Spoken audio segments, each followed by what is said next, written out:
Start recording the session now, and I'm going to start us off. So we began these sessions under the umbrella of London Met Lab, called Your Questions Answered, Fact or Fiction, and this session is masks and social distancing, and we have another session following this on the virus itself, and we're also repeating all the sessions, including our vaccination session. In addition, the recording and the slides of this presentation will be available for internal participants on the Research and Development website, and for external participants they can simply email me and I'll put my email in the chat and I will send you a copy. So I am Una Fairbrother, Dr. Rudy Fairbrother, and I'll just pop my email address in the chat box. Okay, so just email me and ask me for a copy. Okay, so who are we? So we are London Metropolitan University academics, and we felt that we would like to give something back to our colleagues and the wider local community in response to the pandemic and the particular anxieties that we have surrounding the safety of vaccinations, and that argument is rolling on the news as we speak, the efficacy of masks and social distancing, and in fact the nature and behaviour of the COVID-19 virus. So we are hosting a series of events where we as an expert panel will answer your pre-submitted questions. So I've gone through those people that are registered through Eventbrite, and we have specifically answered the questions that we've been asked from the audience, together with some context. So this is your opportunity to hear about things that you might have been shouting at the TV about for months, to clarify the complex topics and understand how it will relate to you. So to underline the importance and the horror of COVID, we've had over 126,000 UK deaths. There's over 2.8 million deaths worldwide now, and 127.5 million cases across the world of COVID-19. So I'm Dr. Rudy Fairbrother. I'm a reader in molecular genomics, head of research and development, and head of the University Ethics Subcommittee. And I have been a researcher interested in DNA and RNA since I first began working in science, which was ages ago. I completed my PhD in 1993. And I've been teaching biomedical science and biological science for over 25 years. I also run our COVID testing centres, and that rather ridiculous picture is me in a plastic apron and a mask, and at one of our COVID testing centres at Christmas. So we would like to be able to offer you an unbiased perspective on masks and social distancing and help you make an informed decision about how you obey the rules. COVID-19 is an extremely dangerous virus which can kill in the short term, and as we're increasingly seeing, can produce long-term effects. Over to another member of our panel, Associate Professor Sheila Yup. Hello everybody, my name is Sheila Yup. I'm Head of Student Experience and Academic Outcomes for the School of Human Sciences. I still teach biomedical science, and I'm a biomedical scientist by background. I was in the armed forces and was involved in infection control while I was in the forces as a biomedical scientist. My interests include understanding the role of infection control in managing disease transmission related to this topic. So I will hand you on to the next person. Good afternoon, my name is Samantha Georgi. I'm senior lecturer in, sorry. Okay, I think we've got a little bit muddled up with our slides, haven't we? Samira, you go ahead. Oh, there's yours. Sorry, I think I forwarded it today. There's your slide. Sorry, apologies. Go ahead. That's okay.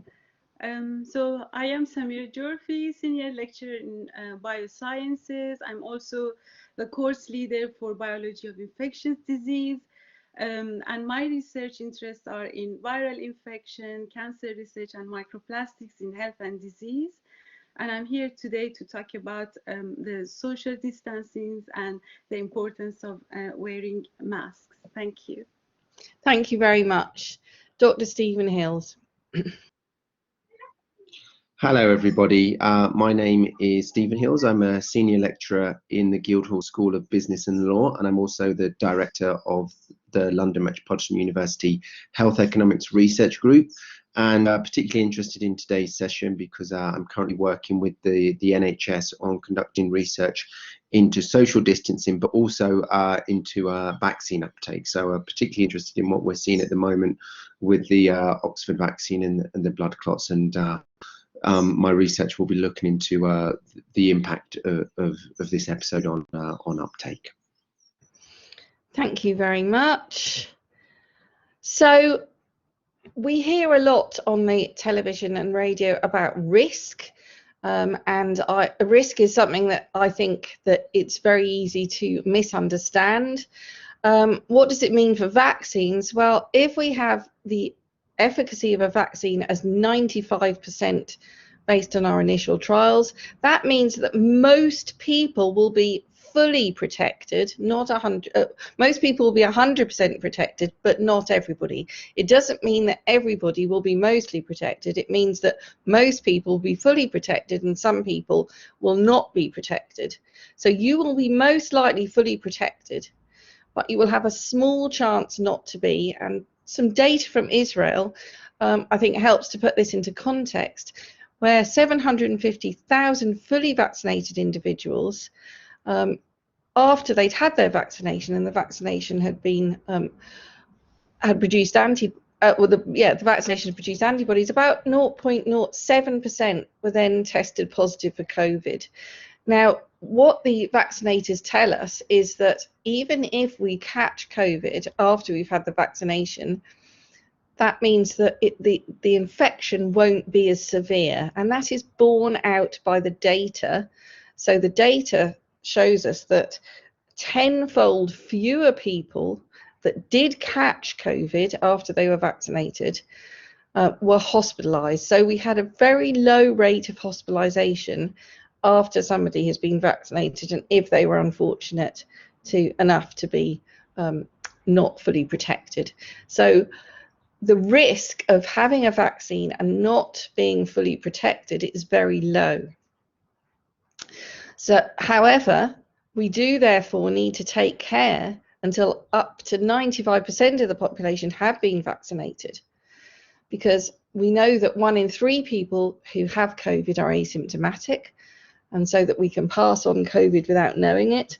And so we can keep that R value can be relatively high. However, you may not see the symptoms. So we still need to wear masks and practice social distancing.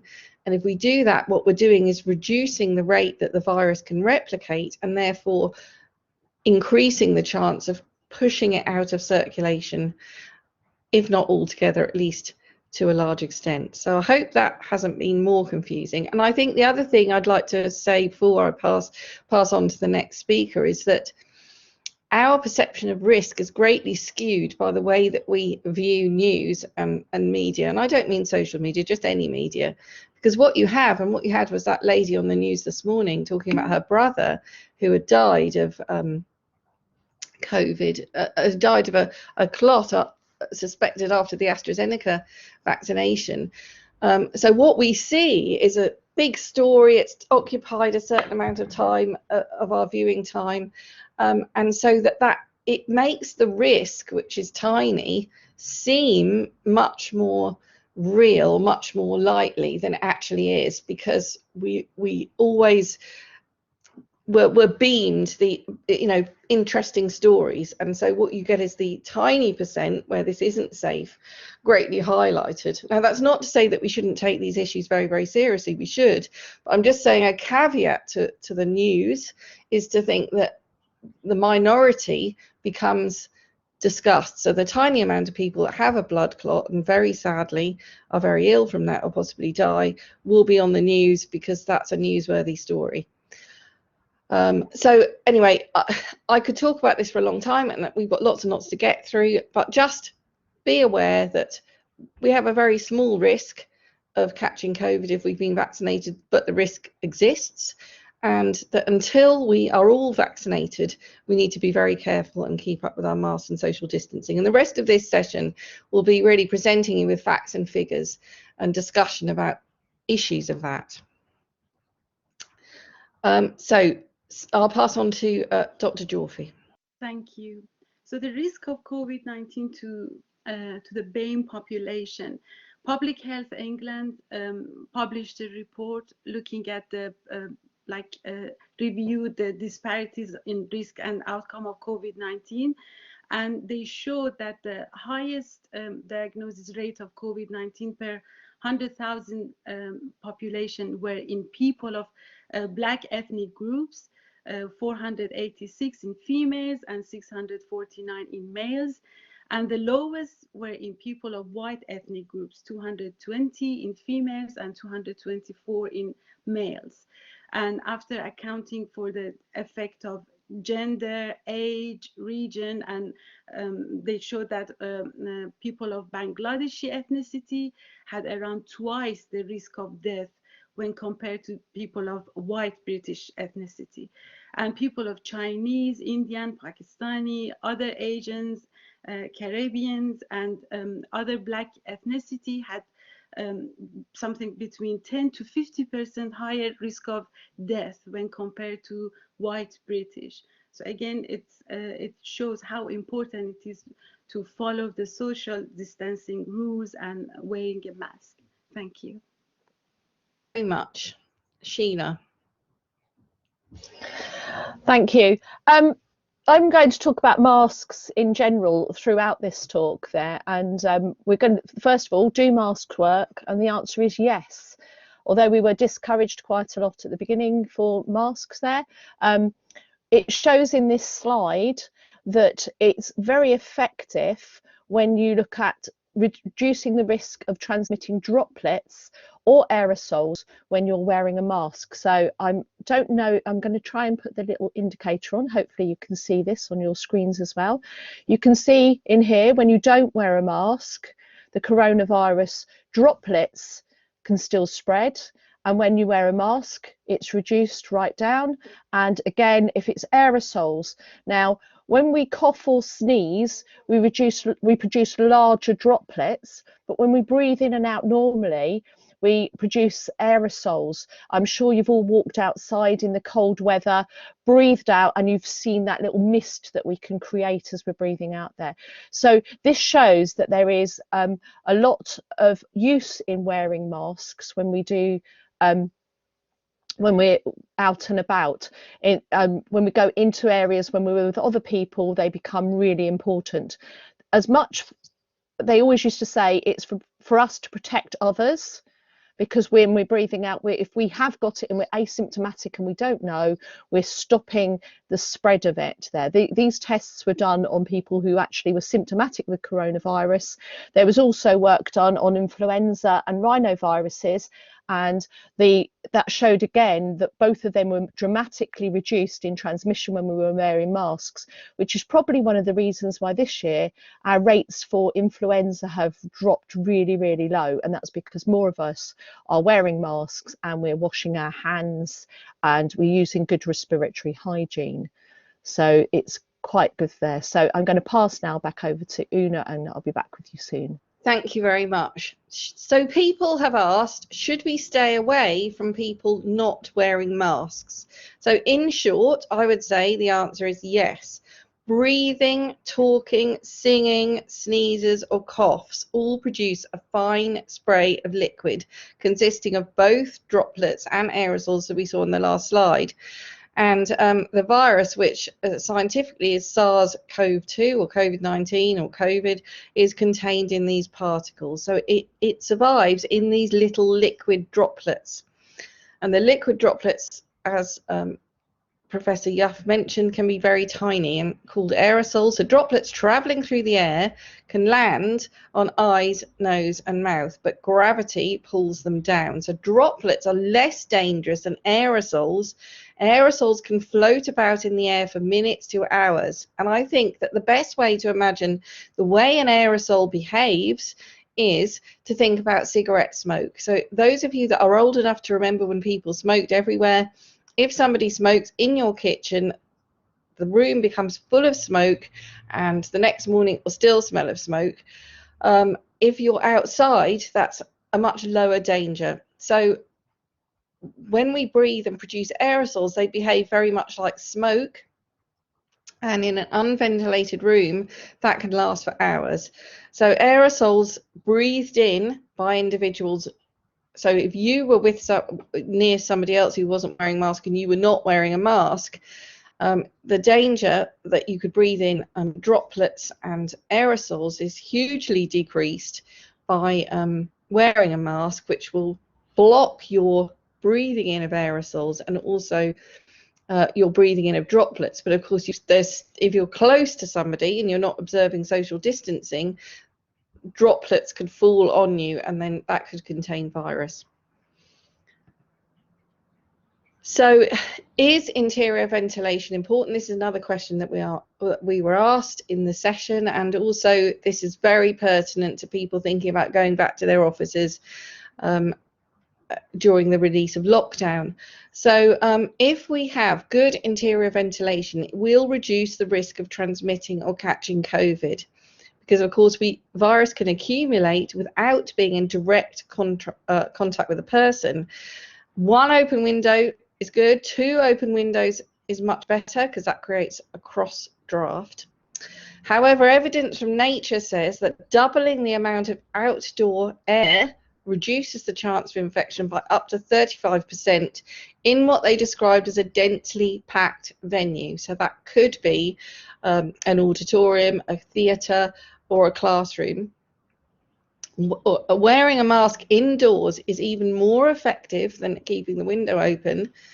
That actually has been shown to reduce infection risk by more than 60% because it cuts the virus off at its source. So that came out in a very recent paper from Nature. I'd like to pass on now to Professor. Hello there. Una just went quiet on me now, so I'm hoping that my sound is still working there.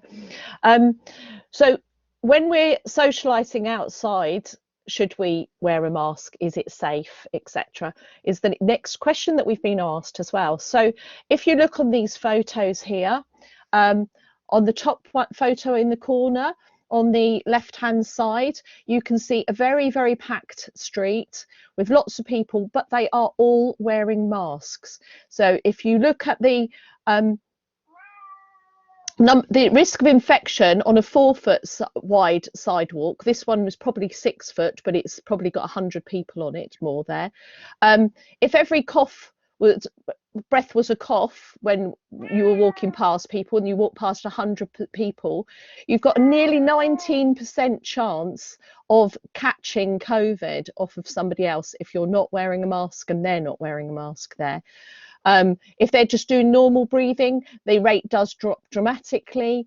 But wearing anything, whether it be a t-shirt mask, pulling up a scarf over your face, or a surgical mask, you can look, the rates of exchange are exactly the same. We reduce them dramatically. So the risk of us contracting things and people around us contracting things if we're wearing masks is reduced really dramatically.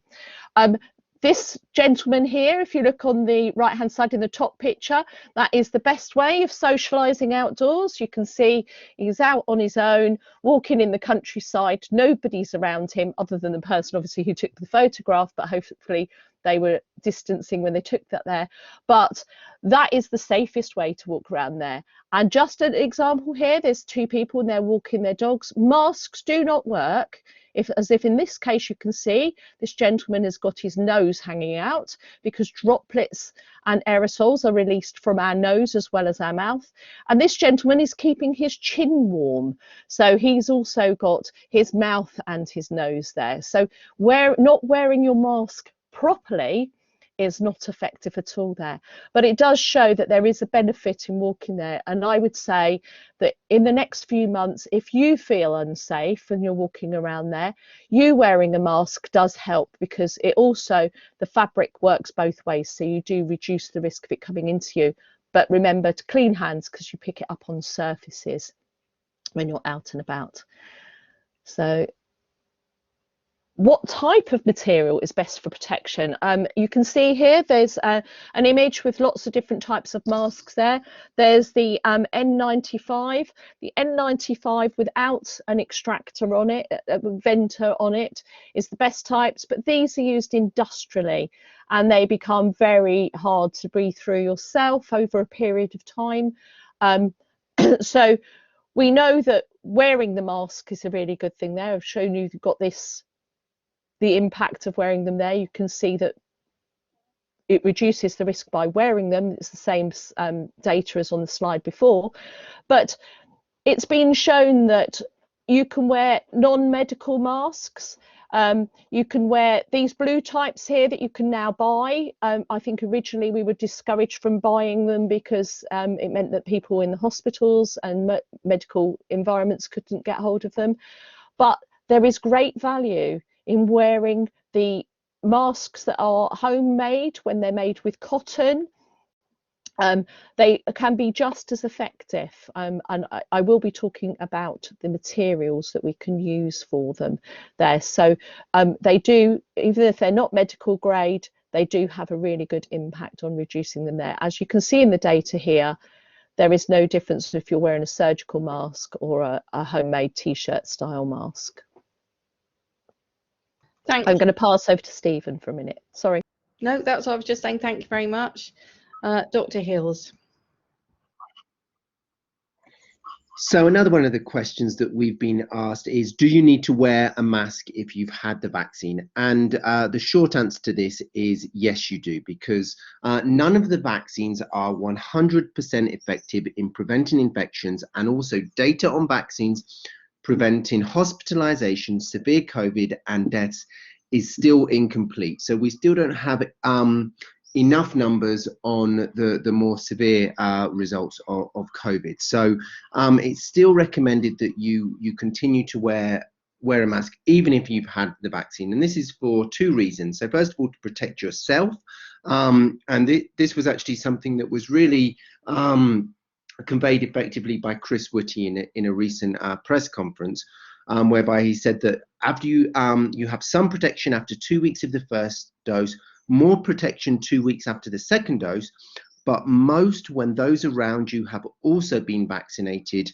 and herd immunity is reached and the virus has nowhere to go. So certainly after one dose, you should continue as though you were before, and even after the second dose, and after the 2 weeks has passed to give your system time to respond to that second dose, you might not want to shield because you know you're more protected, but ultimately we still need to be careful until the point has reached where we've got herd immunity and the virus is no longer circulating, even if you've had 2 doses. And even then, we've got to still keep in mind that vaccines and variants are not created equal. So research so far has shown that the Oxford vaccine is ineffective against infection of the South Africa variant. So even at the point that we think we're safe, something can change and variants can come in that are what are being referred to as vaccine busters. So we still need to be careful, and we still need to be monitoring what's happening with variants of COVID.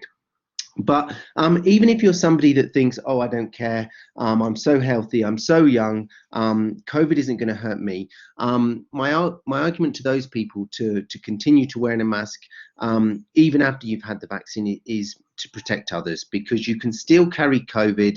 You may be an asymptomatic carrier and not know that you have that, and estimates are between half of the people who catch COVID being asymptomatic, and 1 in 3, because the virus may still reproduce in your respiratory tract, even as you're destroying the virus in your bloodstream. So you can still infect others even after you've had the vaccine. So don't just think about yourself, think about others when it comes to if you're still being careful after you've had the vaccine.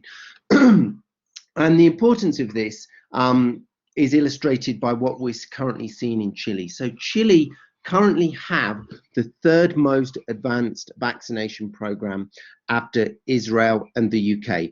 But what actually we've seen in Chile is that there's been a huge spike in infection, so number of positive cases in Chile. So whereas in the UK and Israel, as the vaccine program has rolled out, cases have gone down and deaths have gone down. That's because Israel and the UK have continued to take a cautious approach. So we know with the roadmap that we're saying, okay, yep, the vaccine program is making good progress, and every 5 weeks we're gonna release some restrictions, but we're going to monitor that so that in the 5th week we're going to look at the data and see if things are still progressing. So we're still being very cautious. This didn't happen in Chile. So there was complacency because there was the success of the vaccine rollout, and restrictions were released too quickly. People came off of their guard, and we've seen that now Chile has had to go into another lockdown because they wouldn't, even though their vaccine program was doing really well, they were not cautious enough, they were not careful enough, they stopped social distance, they stopped social wearing masks, and the result has been a spike in infections. So, Dr. Durfee. Thank you. So another question came as, can shaking hands spread the virus? Yes, it can, because respiratory viruses could be passed by shaking hands and touching eyes, nose, and mouth. So it should be really avoided. And you can greet people just by waving or nodding. So it's better not to shake hands. Thank you. Dr. Hills.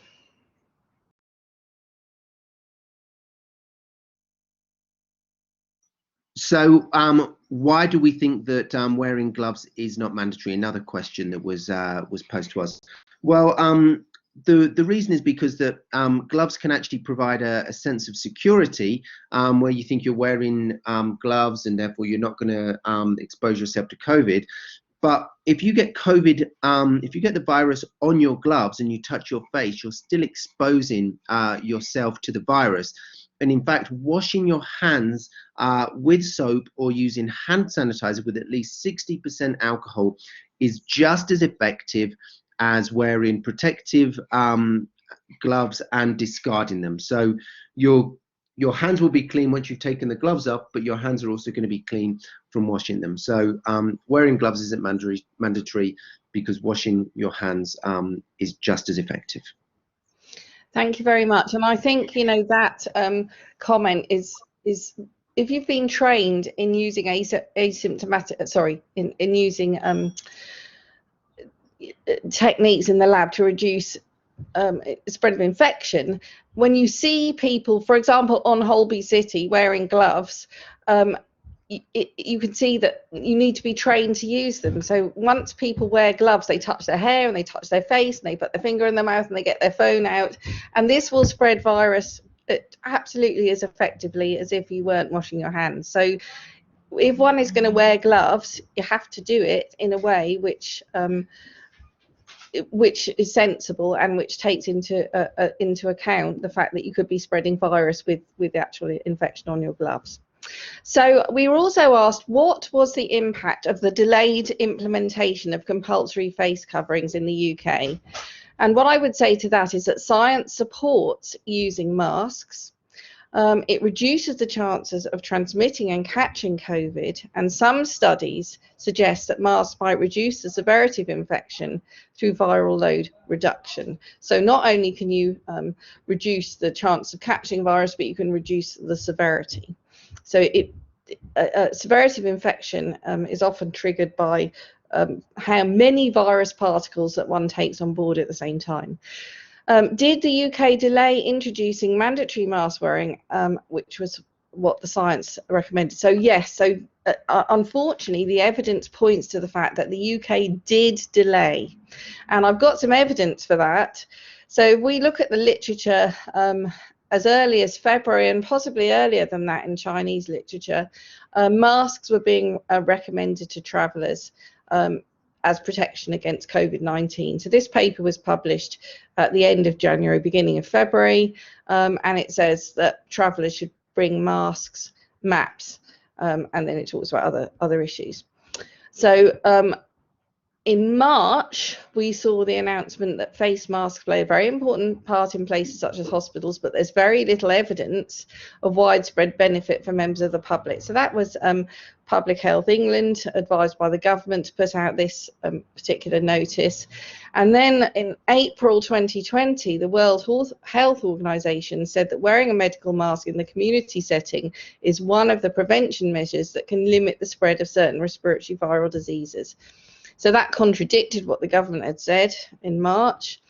And actually the paper that we showed you with evidence of how masks are very effective against both droplet and aerosol spreading comes from this paper that was published on the 3rd of April about respiratory virus shedding and exhaled breath and efficacy of face masks. Then in May, the message was softened and the public were advised to consider masks. So the public is advised to consider wearing face coverings in enclosed public spaces. So we got a soft message in May. And then eventually in July, the government said that it was mandatory to wear face masks in shops and in enclosed spaces. So yes, the government were slow, and they said that they were that they were following the science, but they didn't follow the science in a very timely way. So considering that the UK is 4th in the world for numbers of COVID deaths, I think that we can say that not wearing masks not wearing masks early enough did contribute to some of the aspects that led to us having quite a high death toll, unfortunately. Dr. Yup, Professor Yup. Hi there. So we were also asked, how long does it last on surfaces, in the air and on clothes? So COVID doesn't survive very long on clothing compared to other surfaces like hard surfaces. So depending on the type of material, it lasts anywhere between 6 hours and 48 hours on clothing itself. So it's highly recommended that if you've been out in an environment that you come in, you take off your outer clothing and pop it in the washing machine. It says to try and wash things at 60 degrees. Actually, washing with the soap is the most effective thing, so in the machine anyway. So you can do it on lower temperatures, and a lot of people were encouraged working environments were encouraged to wear scrubs and then put their scrubs into cloth bags, and the cloth bag be thrown into the washing machine for working there. So at room temperature, COVID can be found for up to 2 days, depending on the type of temperature there. It can be 7 days plus on plastic and metal surfaces. So you can see that there's less danger through the fabric. If you expose it to high heat, the virus becomes inactivated within 5 minutes. That's why they say 60 degrees is good. So in the very short space of your wash, you start to degrade the chances of the virus living on the fabric there. So if we wear fabric masks, that's why they say that we should wash them regularly.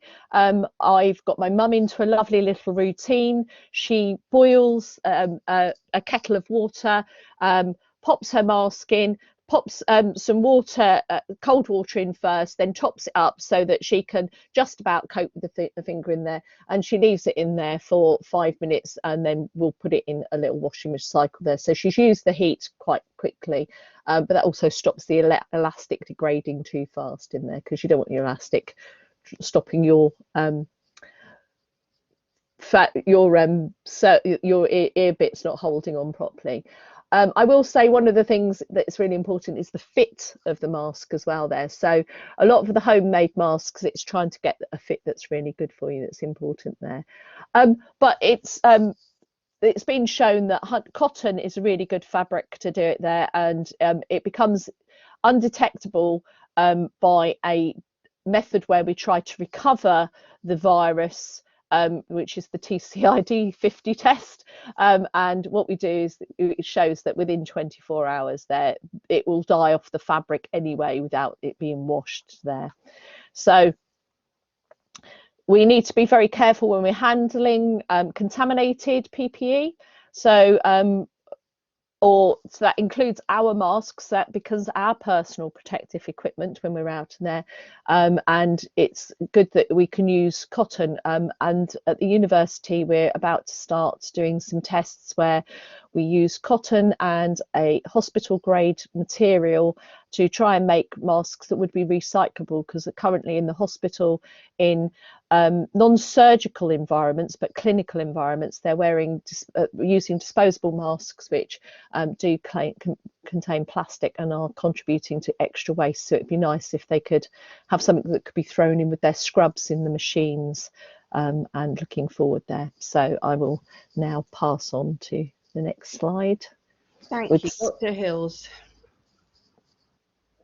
So we were asked the question, does social distancing work? And I think the best way to illustrate this is actually when we consider the effect of enforced social distancing. So in the case here, the effect of lockdown. So we can see that the UK was experiencing a second wave at the end of October and early November, and that's when we went into another lockdown. And this had an effect whereby it brought infections down. So this in itself is an indicator of the effectiveness of social distancing. But I think the really interesting evidence here is actually what happened when the social distancing restrictions were released, and this was just ahead of Christmas. And we saw that as soon as those restrictions were released, infections went through the roof. So and then it was only again when the national lockdown was brought in again that the infections started to come down. So you can really see that there was a real trend in terms of the effect of the national lockdowns in the UK, where they had a direct effect on bringing down cases, but then as soon as they were released, we saw a big uptake in cases at the end of December and January. So quite compelling evidence there.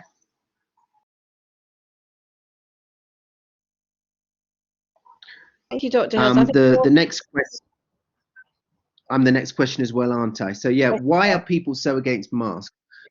Well, I would say that people are not against masks, and this is some data that we have access to, where it shows that the green line is here of people that always wear masks when they go out, and we can see that that's been consistently around the 70 to 75% region. So although maybe in some other countries, and maybe in the United States, for example, a lot of people are very against masks, I think here in the UK we're actually very much in favour of wearing masks when we go out, and that's really been the case since the middle of last year in the summer. Thank you very much. Professor Yup.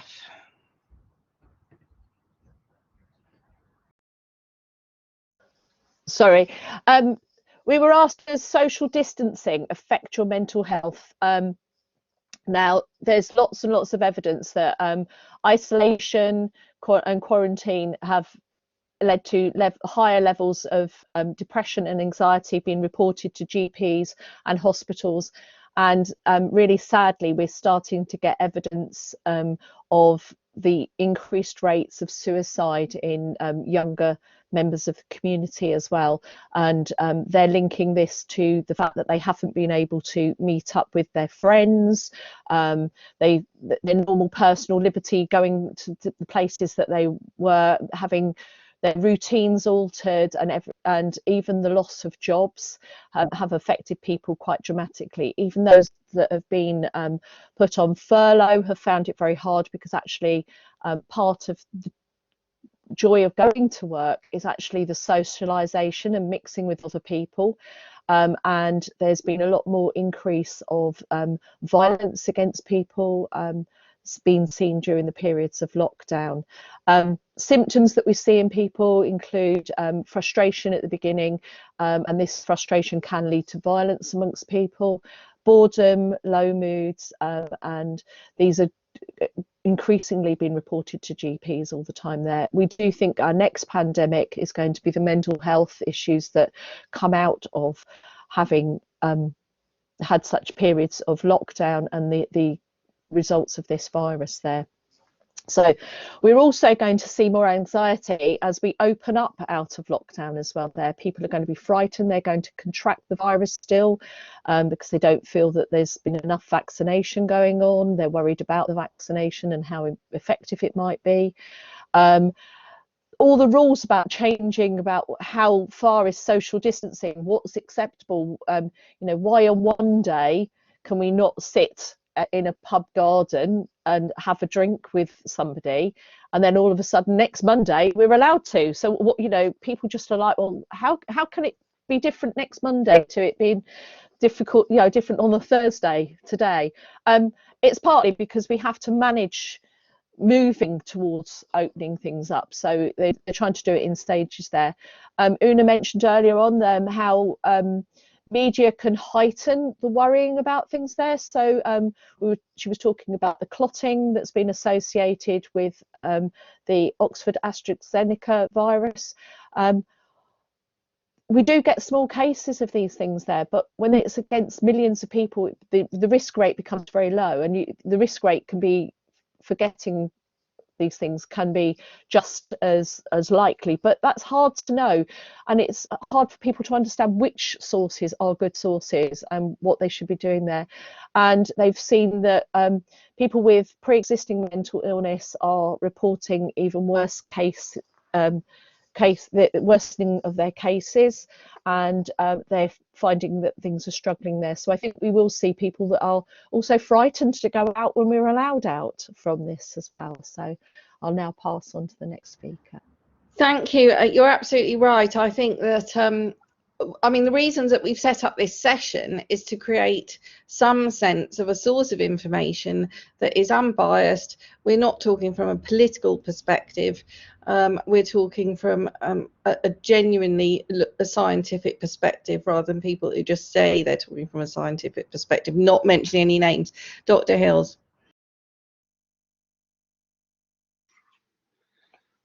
So another question that we were asked was, who is most likely to bend the rules and why? So I'm going to refer to some of my own research, which I conducted with my colleague Yolanda Irazo in a study that we just published in the BMC Public Health Journal. We looked at who is going to be most likely to not adhere to all SD rules, all social distancing rules, but then also looked at those who are intentionally not adhering to social distancing rules. And we found that various factors were predictive of adherence to social distancing rules, including control over others' distancing, control over responsibilities for which coming into contact with others was unavoidable, interestingly, we found that people who had a doctoral degree, a lot of people in this present who are attending today's session having doctoral degree, and also people who voted Conservative in the previous general election, they were more likely to not adhere to social distancing rules.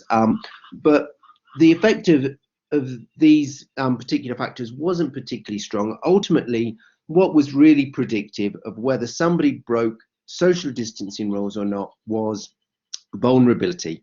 So if somebody was not identified as highly vulnerable to COVID-19, they were 4.5 times more likely to break social distancing rules. So the key factor is vulnerability. And myself and my colleague Yolanda Irazo, we're now just finishing up a piece of qualitative research, following up on these initial findings, and also looking at self-isolation as another outcome variable. So we'll have more to say in particular on the why question as we get through the qualitative data for this study that we're doing with the NHS Whittington Trust.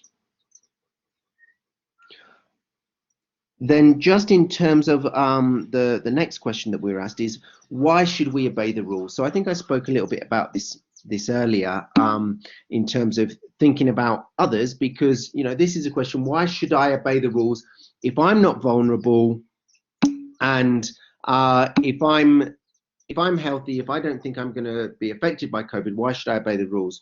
Well, I think the quote that's come out from a lot of different people is, no one's safe until everyone's safe. So even if you think that you're not going to be harshly affected by COVID-19, think about other people. Think about those who you may pass the virus on to, and think about the broader society, because we all need to contribute to the target of achieving herd immunity, because it's only through herd immunity that we're ultimately going to defeat COVID-19. And in order to reach COVID-19, we're not going to be able to do that alone from enough people catching the virus. If we only were relying on enough people catching the virus, this would result in millions and millions of more deaths than what we've already had. The way that we can reach herd immunity is through taking the vaccine. I think we should obey the rules in terms of social distancing, but we should also make sure that we take the vaccine, because that's going to be our way out of here. No one's safe until everyone's safe. So even if when you're not worried personally, think about other people. And Tom Hanks, who was, if you think back to a year from now, he was probably one of the first high-profile people to catch COVID, and he was subsequently asked about should people obey the rules in terms of social distancing and wearing masks, and his response to that was, I don't get it. It's literally the least you can do. And I think that's a really strong sentiment, because you know, the discomfort of wearing a mask, or the discomfort of walking to the other side of a street when you're passing someone, it is literally the least you can do, especially when you think about all of these people that are risking their lives for us at the front end, the key workers, the people in the hospitals, the social workers, people in care homes. You know, these people are risking their lives. So I think social distancing and wearing a mask, I agree with Tom Hanks, it's literally the least you can do. Thank you very much. I agree with Tom Hanks as well. So at this point, the floor is open for extra questions or comments. And while you're thinking about what you might like to say, I'll just say that we have produced a list of resources that we use to make this presentation today. So possibly unlike some of the government officials that we hear, we really are following the science in these sessions, although I'm sure some of them are.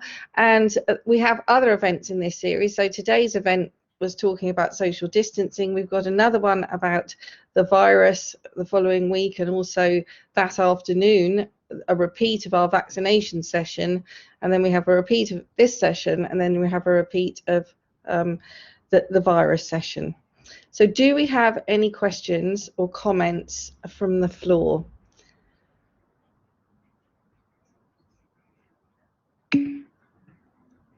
Thank you very much, Lynn. She says that was great. Any questions or any comments?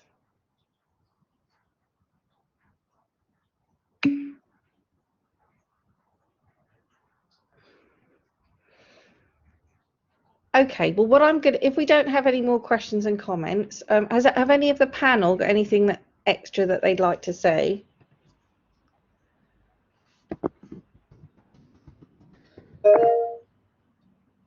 Professor Yup.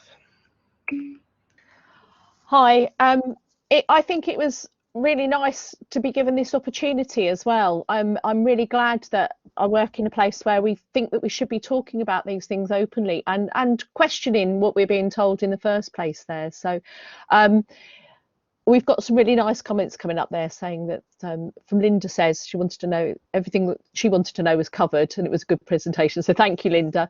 Yeah, it's always hard to know, isn't it, with these things there? But I think we do get distracted with what's put out there in the media as the front runner. And we have to remember sometimes the media is used to sort of control us a little bit to make us do the right things. So that's really good there. So we've got some other questions coming up there. Do you want to address those, Chris? Sorry, Una. Chris has just put something so up there. Chris said, how long is my mask effective for? If you have a cotton mask and you wash that regularly, that mask should be effective for a long time. There's some interesting stuff as well. If you use cotton masks and it's got at least 2 layers, that something about the washing process makes it more effective after you've washed it as well. Probably because it tightens the fibres with slight shrinkage, doesn't it? Yeah. So I think we definitely recommend the cotton masks. I think they're really effective against COVID, and they're washable and reusable. Plus the fact they're good for the environment. Plus the fact that they're not impacting PPE for hospitals. So I think, there's lots of really good things. So cotton masks all the way. Sheila, I know, made her own cotton masks. I bought my cotton masks. In school, they use disposable rather than reusable masks. Yes, they are effective. They will be effective. It's an issue of how, but like I said about gloves, PPE really needs some training. And I think if I've got children, lots of people here have, and the children were given tests, weren't they, to bring home, and they seem to have very little instruction.